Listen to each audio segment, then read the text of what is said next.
जानते हैं तूफान कैसे आता है। आज हम इस वीडियो के माध्यम से जानते हैं तूफान कैसे आता है और यह कैसे बनता है। तूफान पृथ्वी पर सबसे हिंसक होता है। तूफान के भी बहुत सारे प्रकार होते हैं, कोई छोटा कोई बड़ा, कोई है जैसे हरिकेन।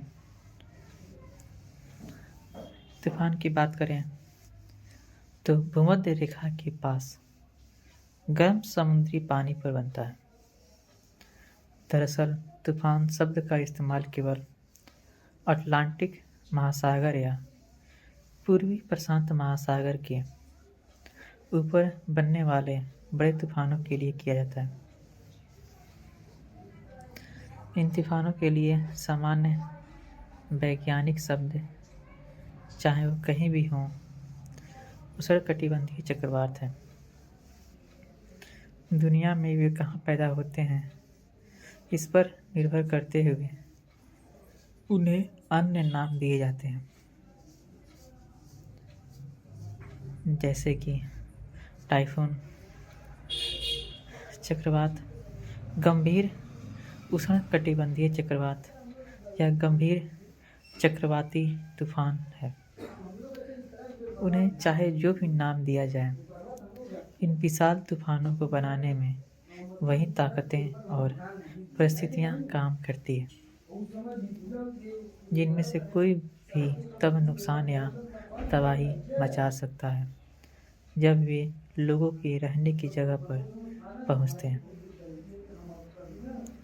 उष्णकटिबंधीय चक्रवात इंजन की तरह होते हैं, जिन्हें ईंधन के रूप में गर्म नम हवा की आवश्यकता होती है।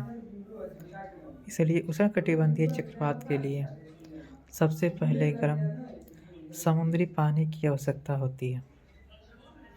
यही कारण है कि उष्णकटिबंधीय चक्रवात केवल उष्णकटिबंधीय क्षेत्रों में बनते हैं, जहां समुद्र की सतह से कम 50 मीटर नीचे तक का तापमान कम से कम 80 डिग्री फ़ारेनहाइट होता है। उष्णकटिबंधीय चक्रवात के लिए दूसरा घटक हवा है। अटलांटिक महासागर में बनने वाले तूफानों के मामले में अफ्रीका से अटलांटिक के पार पश्चिम की ओर बहने वाली हवा आवश्यक घटक प्रदान करती है। जैसे ही हवा समुद्र की सतह से गुजरती है, पानी वाष्पित हो जाता है और ऊपर उठता है। जैसे ही ये ऊपर उठता है, जल वाष्प ठंडा हो जाता है और वापस बड़ी पानी की बूंदों में संघनित हो जाता है, जिससे बड़े क्यूमुलोनिम्बस बादल बनते हैं। ये बादल तो बस शुरुआत है। फिर बात करते हैं उष्णकटिबंधीय अशांति के बारे में। उष्णकटिबंधीय के बारे में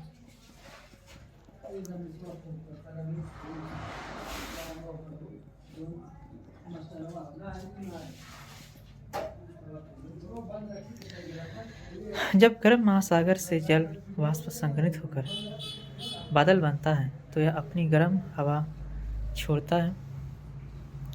गर्म हवा ऊपर उठती है और बादलों के स्तंभ में खींची जाती है।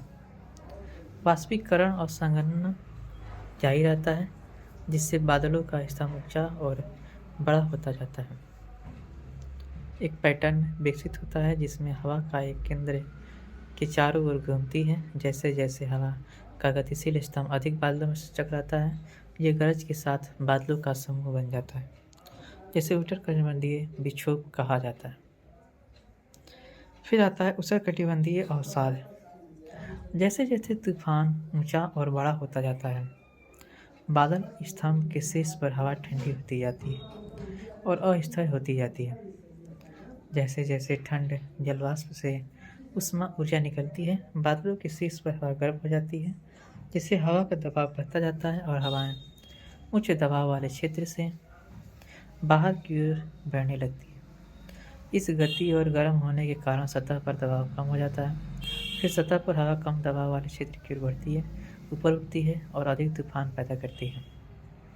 तूफान बादल स्तंभ में हवाएं तेजी से घूमती है, एक गोलाकार गति में घूमती है।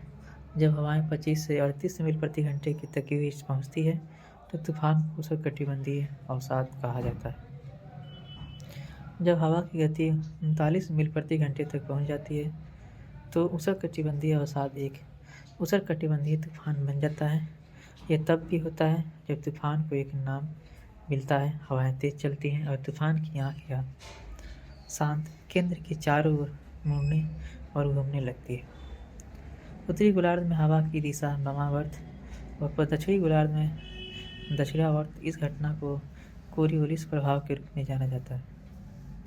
जब हवा की गति 74 मील प्रति घंटे तक पहुंच जाती है तो तूफान आधिकारिक तौर पर तूफान बन जाता है और तूफान हरिकेन कम से कम 50,000 फीट ऊंचा और लगभग 125 मील चौड़ा होता है।